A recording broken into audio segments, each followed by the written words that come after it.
साथियों, जय हिंद, जय भारत, जय छत्तीसगढ़। आज बस्तर संभाग में स्थानीय आरक्षण को लेकर प्रदर्शन हो रहा है, किंतु मैं इस प्रदर्शन को दिखाए का प्रदर्शन इसलिए कह रहा हूं क्योंकि जिस व्यक्ति ने, जिस संभाग के अध्यक्ष ने, प्रकाश ठाकुर ने स्थानीय आरक्षण का केस खारिज कराया सुप्रीम कोर्ट से और समाज को नहीं बताया कि उस केस में वो हार गए। क्यों हारे?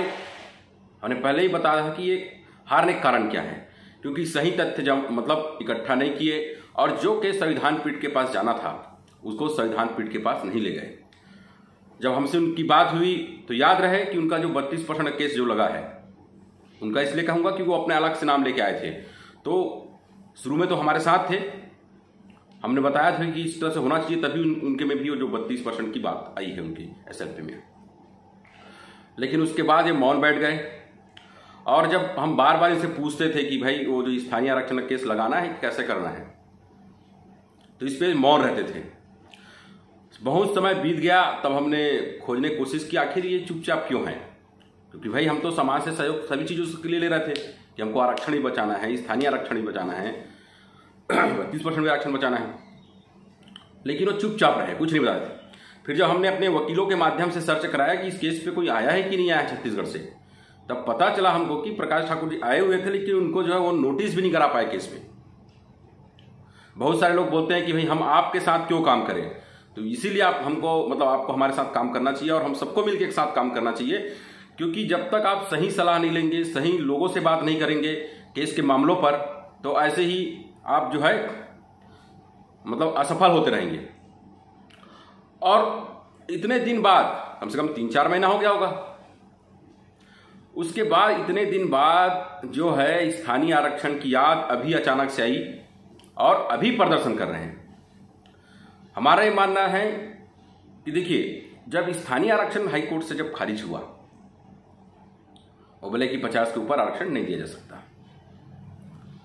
तो कुछ एक लोग को पता था, ऐसा नहीं था कि पता नहीं था, लेकिन उसको गंभीरता से नहीं लिया गया। क्यों नहीं लिया गया? उसमें जो है लोगों को पता ही नहीं चला और सरकार ने पता चलने नहीं दिया, और सामान्य प्रशासन विभाग ने भी कहा कि इसको इंप्लीमेंट किया जाए। तो इस तरह से सरकार भी आदिवासियों को पता चलने दी। लेकिन जब 32% का हुआ तो बहुत बड़ा मामला था, तो इसलिए सबको पता भी चला और लोग इसमें काम किए। जब हम उस पर चर्चा कर रहे थे तो लोगों ने कहा कि स्थानीय आरक्षण के भी केस जाना चाहिए, तो हमने कहा कि चलो ठीक है, एक्सपर्ट लोग के साथ मिलकर हम लोग इसमें काम कर लेते हैं। लेकिन केवल अपने नाम के चक्कर में बस्तर संभाग के जो प्रकाश ठाकुर है, वो केवल अपने नाम के चक्कर में वो जो है इस केस को खारिज कर डाले और समाज का नुकसान हो गया। उनको बस इतना जिद था कि हम उनके साथ नहीं जाएंगे, बस चाहे समाज का नुकसान हो जाए, उनका घमंड पूरा होना चाहिए। जबकि हमने बार बार कहा था कि हम इन सब चीजों को जो है एक साथ मिलकर लड़े। और अभी अभी जो प्रदर्शन हो रहा है उसमें भी केवल स्थानीय आरक्षण की बात हो रही है, शिक्षा में आरक्षण की बात नहीं हो रही है।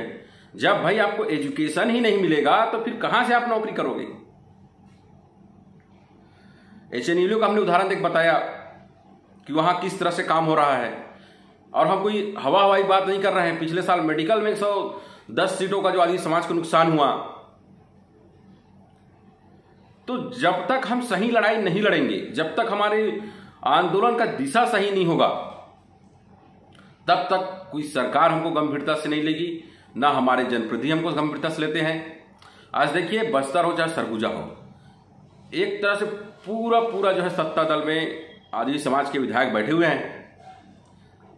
इन विधायकों से भी कोई प्रश्न नहीं करता है। एक दिन हम रोड जाम करेंगे, फिर चले जाएंगे।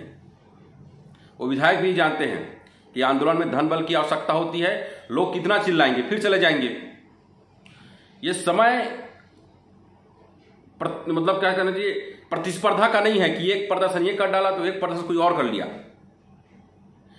ये समय जो है पूरे आदिवासी समाज के लोगों को मिल बैठकर सोचने की आवश्यकता है कि आखिर ऐसा क्या करें कि आरक्षण, प्रमोशन, स्थानीय आरक्षण, चाहे और हमारे अन्य मामले हैं, चाहे फॉरेस्ट के मामले हो, चाहे जमीन के मामले हो, इस विषय पर किसी की भी सरकार आ जाए, इसको छूने की हिम्मत मत करे, हमारे अधिकार को खत्म करने की हिम्मत मत करे।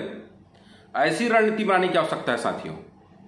इसीलिए मैं कह रहा हूं, देखिए इसमें भी आंदोलन के लिए स्थानीय आरक्षण लिखा, शिक्षा में आरक्षण क्यों नहीं लिखा गया?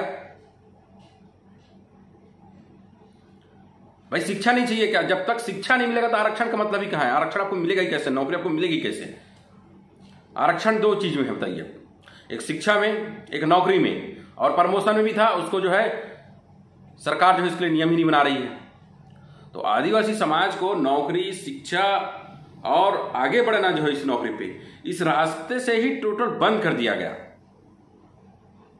मतलब हास्यास्पद नहीं है कि जिस समाज का जो है 28-29 विधायक है सत्ता दल में, और उसके बाद भी आदिवासी समाज के अधिकार को कम किया गया।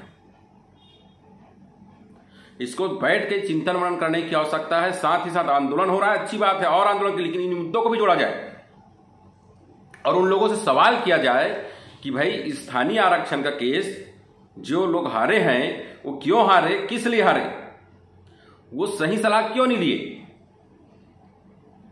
जब तक कोई भी संगठन प्रमुख हो, चाहे कोई समाज का कार्यकर्ता हो, यदि वो अपने व्यक्तिगत स्वार्थ को लेकर यदि काम करेगा तो समाज हित नहीं कर सकता है, तो फिर उन नेताओं में और बाकी सामाजिक कार्यकर्ताओं में क्या अंतर रहेगा? तो साथियों, ये सवाल भी आज पूछने की आवश्यकता है, और साथ ही साथ कहना चाहिए इन विषयों पर सोचने की आवश्यकता है। आज जो है शिक्षा में आरक्षण की लड़ाई इसलिए भी नहीं लड़ी जा रही है क्योंकि आदि समाज के युवाओं ने और बाकी और संगठनों ने असहयोग की भावना जताई है। अभी तक केवल कोरम पूरे करने का जो है आंदोलन करना उचित नहीं है।